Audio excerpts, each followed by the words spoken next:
Bienvenue sur Africa 24 dans cette nouvelle édition du QG Weekend. Voici les titres.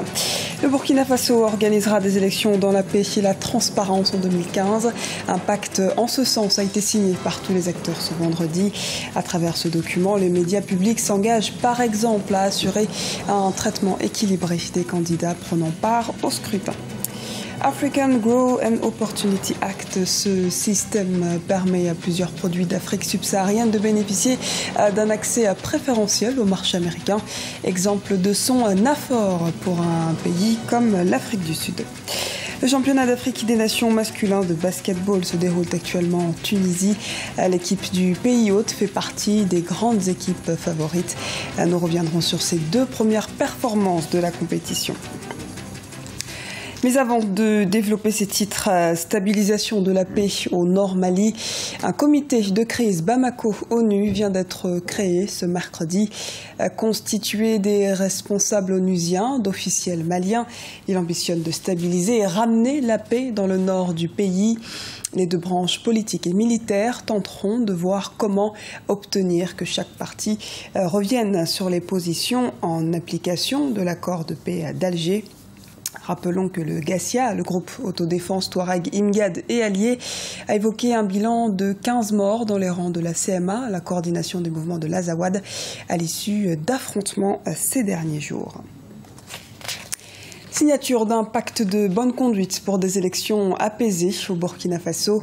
Le texte comporte 17 articles dans lesquels l'ensemble des acteurs s'engagent à assumer leurs responsabilités afin que les scrutins présidentiels et législatifs du 11 octobre 2015 se déroulent dans les meilleures conditions.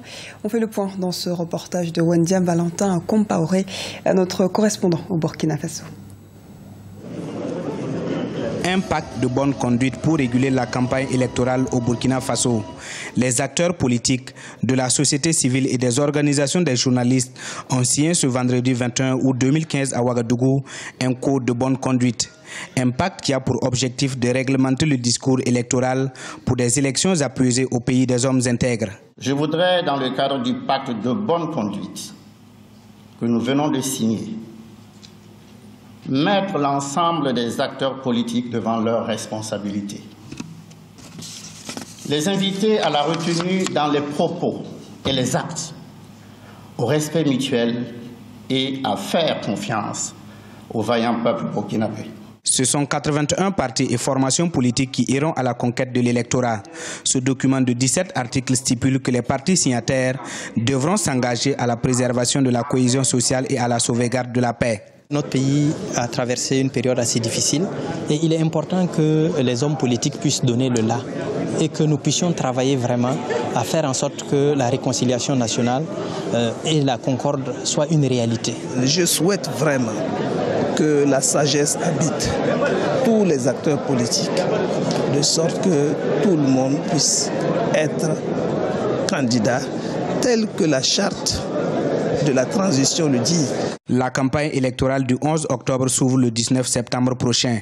Il faut rappeler que les quelques 5,5 millions de Burkinabés iront aux urnes le 11 octobre 2015 pour élire leur nouveau président de la République et leurs députés. Jugement indépendant pour les uns, procès politique pour les autres. Au Sénégal, la condamnation de Karim Wade divise le pays. Une situation qui s'accentue depuis ce jeudi, jour où la Cour suprême a rendu définitif le verdict de la Cour de répression de l'enrichissement illicite. Les précisions d'Emmanuel Milimono. Le procès de Karim Wade, le fils de l'ancien président Abdoulaye Wade, suscite encore plusieurs réactions au Sénégal. La Cour suprême a rejeté le pourvoi en cassation déposé par les avocats de l'ex-ministre d'État, validant ainsi l'arrêt rendu en mars 2015 par la Cour de répression de l'enrichissement illicite CREI. Pour la rencontre africaine de défense des droits de l'homme RADDHO, le Sénégal viole ses engagements internationaux. Nous avons été déçus parce que nous considérons que c'est la plus haute juridiction du Sénégal et à laquelle nous avions vraiment accordé un grand intérêt pour le crédit qu'elle pouvait, par exemple, avoir à aujourd'hui se conformer à l'avis du groupe de travail des Nations Unies. On est en train de violer la Constitution, on est en train de violer les traités internationaux et régionaux. La défense de l'ex-ministre des Infrastructures et des Transports dénonce une condamnation politique visant à écarter le candidat du PDS de la présidentielle de 2017. Karim Wade a en effet été investi candidat par son parti quelques jours avant le délibéré de la CREI. Dans les rues de Dakar, certains citoyens estiment que cette condamnation est bien normale au vu de l'influence et de la fortune détenue par le fils de l'ex-président de la République. Je juge normal que Karim Wade doit être condamné, il doit payer pour ce qu'il a fait. Cette condamnation, c'est une belle leçon pour les dirigeants qui sont aujourd'hui dans le pouvoir. Un groupe de travail des Nations Unies sur la détention arbitraire a jugé illégale la procédure qui a conduit à la condamnation de Karim Wade et exigé sa libération et la réparation du préjudice subi. Les organisations de défense des droits de l'homme ainsi que les avocats de l'ancien ministre d'État entendent désormais saisir des juridictions internationales afin de contraindre le Sénégal à se plier à la décision des Nations Unies. Au Bénin, l'ancien ministre de l'eau ne sera pas poursuivi devant la Haute Cour de justice. Ce mercredi, une courte majorité de députés a rejeté la levée de l'immunité parlementaire de Barthélémy Cassa. Monsieur Cassa est soupçonné d'avoir participé au détournement de 8 milliards de francs CFA en faveur de l'assainissement public. Avec le soutien de 4 députés de l'opposition, la majorité présidentielle FCBE a pu éviter les poursuites. Le programme pour le développement du commerce AGOA, African Growth and Opportunities Act, a été prorogé en juillet dernier. Parmi les bénéficiaires de ce programme d'échange entre l'Afrique et les États-Unis figure l'Afrique du Sud. La nation arc-en-ciel considère cet accord comme un atout majeur, en particulier pour son industrie automobile. Les explications de Birama Saounera.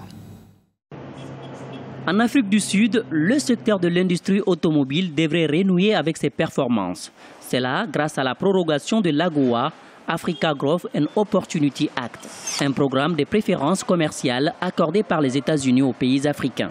Beaucoup d'entreprises attendaient cette prorogation pour stimuler leurs investissements. À travers ce programme d'échange, l'industrie automobile sud-africaine a pu accéder au marché américain. Du point de vue de l'exportation, les États-Unis constituent l'un des plus grands marchés vers lesquels nous exportons notre berline série 3. C'est un énorme avantage du fait des rabattements dont nous profitons avec ces exportations. La prorogation de 10 ans est un point tout à fait positif. Ainsi donc, nous sommes en pourparlers avec les parties concernées pour faire en sorte que cette relation profite à la fois à l'Afrique du Sud et bien évidemment aux autres parties concernées du côté américain. En Afrique du Sud, l'industrie automobile représente environ 6% de l'économie et 12% de ses exportations totales. Elle est la plus développée du continent. Cependant, le secteur industriel a été touché par les grèves ouvrières ces dernières années. Avec le programme AGOA, la nation arc-en-ciel exporte aussi vers la première économie mondiale des produits tels que des agrumes et des noix. Depuis la mise en place de l'AGOA, l'Afrique du Sud a réussi à développer son exportation d'agrumes et de pièces de véhicules sur le marché américain. Alors l'AGOA est réellement bénéfique pour un pays en développement comme l'Afrique du Sud, mais je pense plus encore en Afrique subsaharienne. En Afrique du Sud, le chômage oscille autour des 25%. Toutefois, le programme AGOA a permis la création de plus de 70 000 emplois depuis sa fondation en 2000. Le programme d'échange commercial entre l'Afrique et les États-Unis devrait expirer en septembre 2015, mais il a été prorogé en juillet dernier pour une période de 10 ans. Le 28e championnat d'Afrique des Nations de basketball a débuté ce 19 août à Radès, en Tunisie. De grands favoris se dégagent pour cette édition 2015. Il s'agit de l'Angola, tenant du titre et qui a remporté 11 des 13 dernières Afrobasket, et de la Tunisie, hôte du tournoi et vainqueur en 2011. Retour sur le dernier match de l'équipe tunisienne avec Lise Elsi Akiziman. La Tunisie remporte son second match de l'Afro-Basket 2015. Pays hôte de la 28e édition de la Coupe d'Afrique des Nations de basketball, la Tunisie s'est imposée face à la République centrafricaine 68-52 ce vendredi 21 août. De nombreux tirs ratés et des balles perdues ont été constatés durant les 20 premières minutes de la rencontre. À l'entame de la troisième période, les Tunisiens ont pris l'avantage, réussissant à accroître leur avance grâce à l'Américain Michael Roll, meilleur joueur du match avec 12 points marqués. À jouer le jeu. Ils se sont très bien organisés et je pense que le coach qui a dirigé l'équipe de la Tunisie a une très belle équipe. Et les garçons se sont bien imposés, ils ont respecté les consignes. Je pense que c'est ce qui a fait que la Tunisie a dominé son sujet. La Centrafrique, donc aussi, n'a pas d'ébulité, mais je pense qu'il leur a manqué simplement un peu d'organisation, un peu de sérieux, et c'est juste ça. Lors de cette deuxième journée de l'Afro-Basket 2015, le Mali, l'Égypte et le Nigeria se sont bien placés. Les Maliens ont dominé les Gabonais avec un score de 78 points contre 54. Dans l'autre rencontre du groupe C, l'Égypte s'est imposée face au Cameroun 83-77, deuxième victoire de rang pour les quintuples champions d'Afrique. Dans la poule A, le Nigeria l'a remporté contre l'Ouganda 98-59 pour enregistrer un deuxième succès consécutif après avoir dominé la Centrafrique. Le Mali aussi est très bien outillé, le Nigeria aussi. Maintenant, je pense que dans ces confrontations, c'est l'équipe qui va respecter les consignes et c'est l'équipe qui va produire aussi, qui aura une philosophie bien adaptée. C'est vrai que ces trois nations-là possèdent dans leur rang des très talentueux joueurs. Maintenant, la différence se fera simplement sur, je dirais, sur l'organisation, la mise en place tactique et en même temps la discipline que va instaurer les entraîneurs. Mais sinon, ce sont des nations très bien organisées. Ce samedi 22 août, la Côte d'Ivoire rencontre le Zimbabwe, le Mozambique joue contre le Sénégal, le Cap-Vert affrontera l'Algérie et l'Angola, le Maroc, au Palais des Sports de Radès en Tunisie. C'est la troisième fois que le pays accueille cette compétition. Les deux premiers rendez-vous du basket africain en Tunisie s'étaient tenus en 1965 et en 1987. C'était le journal de la rédaction. Merci de nous avoir suivis. Retrouvez dans un instant une nouvelle édition du QG Weekend sur Africa 24.